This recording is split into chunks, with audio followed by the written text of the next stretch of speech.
In the previous installment, we applied the question "so what" to our observation as a way of moving toward an idea about the subject. Here, we'll use a strategy called 10 or 5 or 3 on 1 to illustrate how you can generate multiple, perhaps 10, perhaps 5 or 3, ideas from just one observation. Analytical papers often fall victim to repetition. They make multiple observations about the subject, but each observation leads to the same conclusion over and over. Using the World War II poster from Move 3, let's map an analysis that gives multiple observations that lead to the same idea.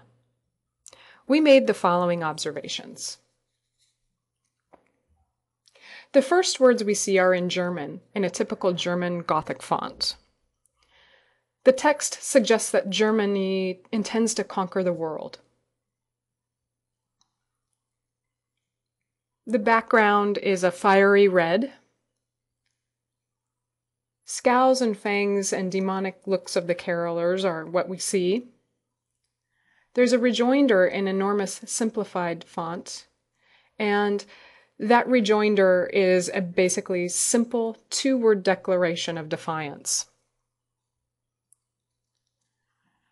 In an analysis that becomes repetitious, each of these observations would end at the same conclusion, such as, read top to bottom, the poster may be intended to first frighten the English-speaking audience and then encourage their defiance.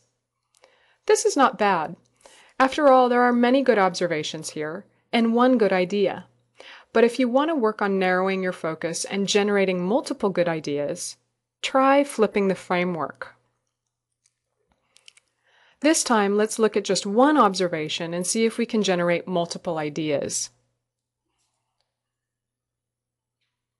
Both German and English are used. Therefore,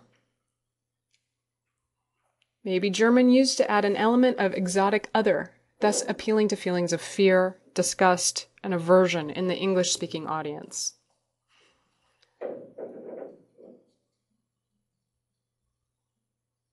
Maybe German and English were used so German officers who saw it might be intimidated. Maybe the use of German is meant to also persuade Germans who were opposed to their country's role in the war. In other words, maybe it was used for a war of ideas.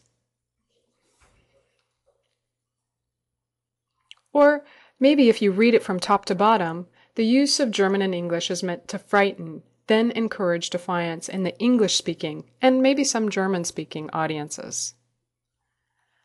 As you can see, when we isolate one observation and push ourselves to come up with different ideas about it, we deepen our thinking about the subject and reveal its inherent complexities. This is what analysis is all about. In the next installment, we'll try one last exercise designed to help us reach conclusions about the subject.